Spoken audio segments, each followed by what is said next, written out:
Bonjour, j'espère que vous allez bien. Aujourd'hui, j'ai décidé de faire un deuxième exercice pour comprendre, pour aider encore, pour pratiquer sur l'analyse de régression linéaire simple. Donc, sans plus tarder, j'ai un fichier qui s'appelle données l'exercice sur mon bureau que je vais mettre en commentaire sur ce tutoriel. Et voilà, voilà les données qui se trouvent dans le fichier. Donc, ces données sont ce sont les indices de revenus par habitant et l'indice du bien-être des Canadiens entre 1971 et 1977. Donc, euh, qu'est-ce, qu'est-ce qu'on va faire? Rapidement, on va aller dans le ciel R. Aujourd'hui, on va aller très rapide parce que ceux euh, qui ont raté le chapitre sur la régression linéaire, ils peuvent aller pour voir un peu. Parce que là, je vais aller rapidement. Donc, qu'est-ce que je vais faire aussi? Je vais choisir le chemin. Donc, je vais tout laisser sur le bureau. Donc, je vais venir prendre le bureau. Ah, désolé. Qu'est-ce que j'ai fait? File. Working Directory, donc bureau. Là, je vais faire un set. Je copie. Parce que le fichier se trouve sur mon bureau. Et ça aussi, je vais enregistrer sur mon bureau pour ne pas, juste pour faire un chemin relatif, pas un chemin absolu. Donc, je le nomme exercice tuto.r, juste pour donc, enregistrer. Donc, c'est bon. Maintenant, qu'est-ce qu'on va faire? Je vais importer les données. Donc, pour importer les données, j'ai besoin de la librairie Read Excel. Read Excel. Donc, j'exécute. C'est bon. Maintenant, je vais appeler l'objet revenu. Donc, je vais utiliser la fonction read. Excel, il y a read Excel, read Excel. Moi, j'utilise tout. Vous avez regardé. On emploie la fonction read. Vous voyez, read. Je pense que c'est XL, voilà, read XL. Donc, ça fait exactement les mêmes choses. Donc, read XL, pas read XL. Donc, read XL, voilà. Donc, voilà, XL X. Oui, je pense que c'est ça, ouais. Donc, bah, c'est ça. Donc, read Excel. Donc, la fonction read Excel, qu'est-ce qu'on y a? Je vais mettre le nom du fichier. Donc, je vais juste réduire pour copier, renommer, copier pour respecter mon... Pourquoi j'ai... Bon, anyway. J'ai deux qui sont ouverts. Je sais pas pourquoi j'ai fermé l'autre. Euh, fermé. Don't save. Don't save.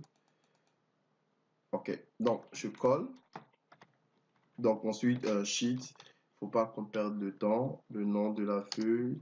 Après, je mets un range. Euh, c'est bon. Maintenant, je vais venir au niveau de la feuille. C'est exercice 1 qui est exercice 1.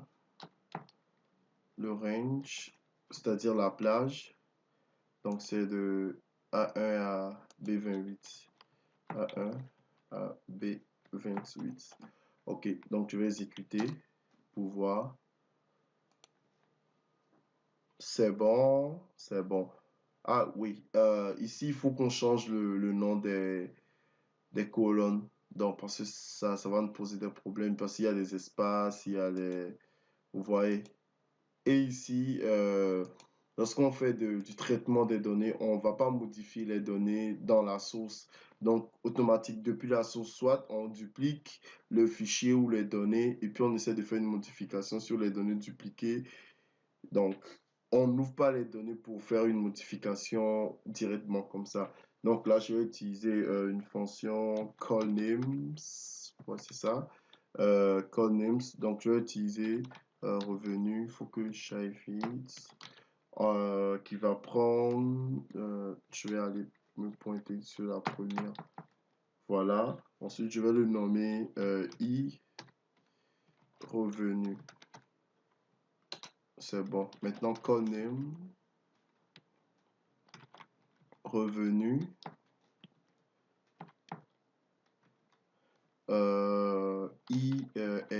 je vais mettre ça. C'est bon. Je peux maintenant aller voir dans le...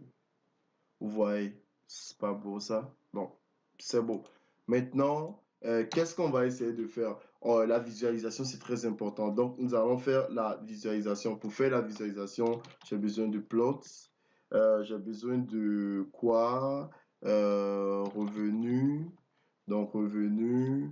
Si je me souviens bien, voilà, on fait comme ça. Parce que je peux pas mettre l'objet automatiquement. Euh, je vais voir. Je vais voir si je mettais automatiquement l'objet. Je sais pas comment il va se comporter dans ce cas. Non, mais je pense pas. Waouh, c'est beau. Waouh, c'est magnifique. Donc, c'est ça. Donc, ce que je... Ça, regardez. Exactement, vous voyez. Exactement la sortie. Exactement. Donc, ça ou ça, c'est bon. Donc, qu'est-ce que on voit? Donc, je vais essayer de zoomer. Donc ici, nous voyons qu'il y a une relation, même si ce n'est pas clair, on voit bien qu'il semble avoir il semble, avoir une relation linéaire positive entre l'indice de revenu et l'indice du bien-être. Donc c'est bon. Donc on peut essayer de confirmer ça en faisant la corrélation. C'est quoi la corrélation? La corrélation, c'est pour voir s'il y a une relation linéaire, bien sûr, entre deux variables. Donc, quantitative, bien sûr. Donc, je vais utiliser corps. Ah ouais, il y a cortès aussi. Je vais vous montrer la différence. Donc, ça, c'était pas même. Revenu. Revenu. Revenu. Être. Vous voyez, ici, ça me donne juste le coefficient de corrélation qui confirme ce que je viens de voir. Ça fait 114,15%. Donc, le cortès ici, vous allez voir, en statistique d'habitude, quand on fait une opération et qu'on a un résultat, on essaie de voir jusqu'à quel niveau le résultat, ce qu'on a obtenu est significatif. Donc, c'est dans ce sens que nous allons essayer de voir si le coefficient, c'est ça, on appelle test d'hypothèse. On a fait un test d'hypothèse sur le coefficient de corrélation pour voir si le coefficient est significatif. Donc, est significatif, excusez-moi. Donc, le coefficient de corrélation, cortès, on met revenu, voilà. euh, être. Maintenant, il y a alternative. Euh, Ici, on va voir si c'est supérieur à 0, c'est greater. Ici, si vous ne vous souvenez pas, comme je vous ai déjà montré, on vient ici, contexte, vous voyez, on fait entrer, on a les détails de la fonction. Donc ici, ça, c'est avec l'expérience, je sais à peu près ce qu'on doit.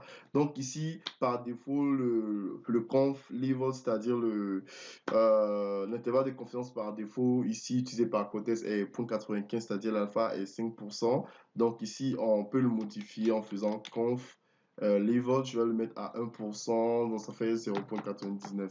J'exécute. Vous voyez ici la différence. Il me donne le cortex que j'ai calculé avec le corps ici, vous voyez. Mais ce qui est intéressant, c'est que il me donne un p-value qui est significatif sur comment on l'appelle, euh, sur le test. Vous voyez, donc il nous montre que le truc là est significativement supérieur à 0. Donc on a l'hypothèse nulle, l'hypothèse alternative. Vous voyez, donc ici on rejette carrément l'hypothèse nulle. L'hypothèse nulle, c'est le contraire, c'est-à-dire que le p-value est inférieur ou égal à 0. Et l'hypothèse alternative, dans ce cas, vous voyez, c'est supérieur à 0. Donc ici, ce p-value est 0.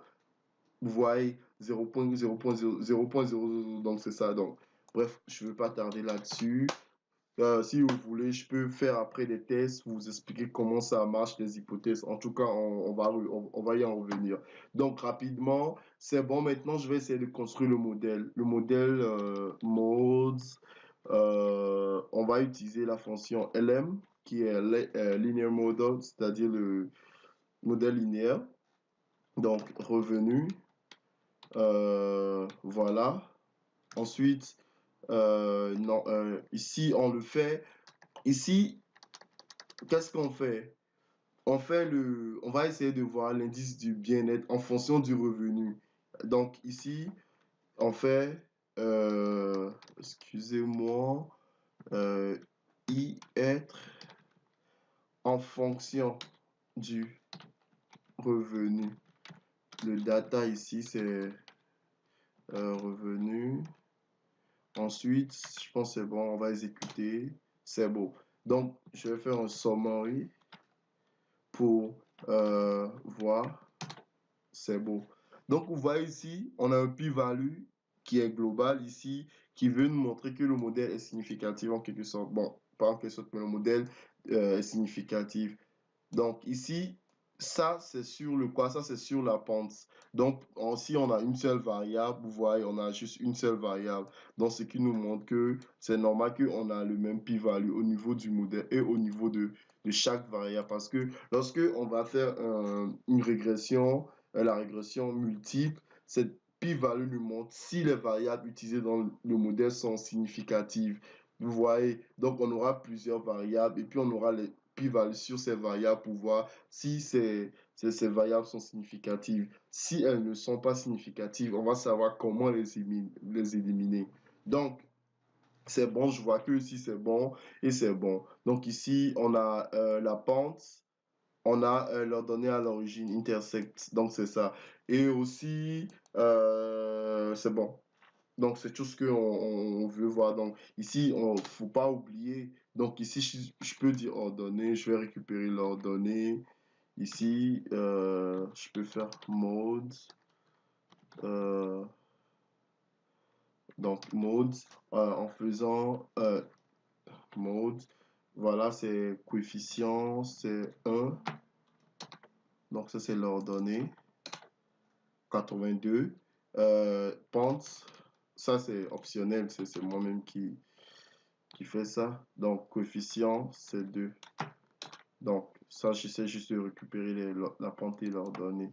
Voilà. Donc, on sait que c'est sur la forme de y égale à ax plus b. Vous êtes d'accord? Donc, c'est bon. Maintenant, ici, on va essayer de prédire. Bon, on va essayer d'estimer le bien-être en se basant sur l'indice de revenu. Donc, excusez.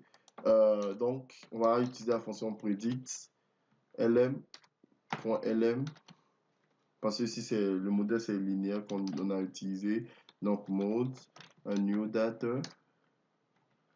Revenu, ici, on va mettre revenu égal à 120. Ensuite, je ne vais pas perdre beaucoup de temps sur ce tutoriel, c'est bon. Note that many frames on this. Ok, on doit utiliser un data frame pour ça. Un data frame.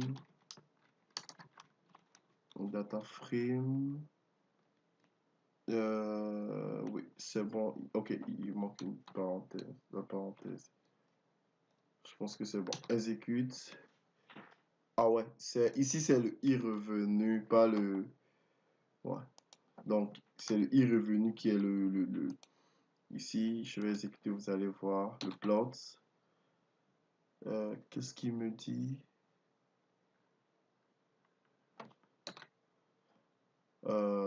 Il y a quelque chose.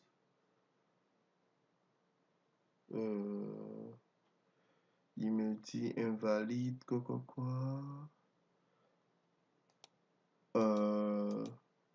Désolé. Quel problème? Ah, ici, il a mis index. Je vais voir c'est quel problème. C'est comme s'il y a une valeur qui a été écrasée. Plot revenu.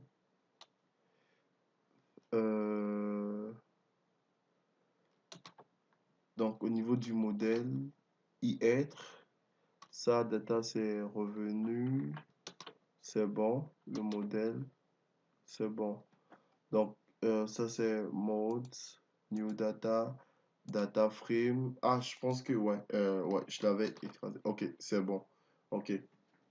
Donc, c'est ça. Donc, vous voyez, ici, je veux voir avec l'indice de revenu 120, quel est l'indice du bien-être. Donc, vous voyez ici, vous voyez, c'est ça. Et puis, à peu près, c'est dans les 105, quelque chose comme ça. C'est exactement ce que nous avons ici. Donc, ça, c'est, nous avons essayé de prédire ça.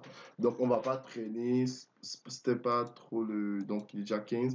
Donc, maintenant, dans la prochaine vidéo, je vais essayer de vous montrer maintenant comment on valide un modèle pour voir si le modèle linéaire est adapté à ça ou on doit utiliser un autre modèle, c'est-à-dire soit des séries chronologiques, les séries logistiques ou ainsi de suite. Vous voyez?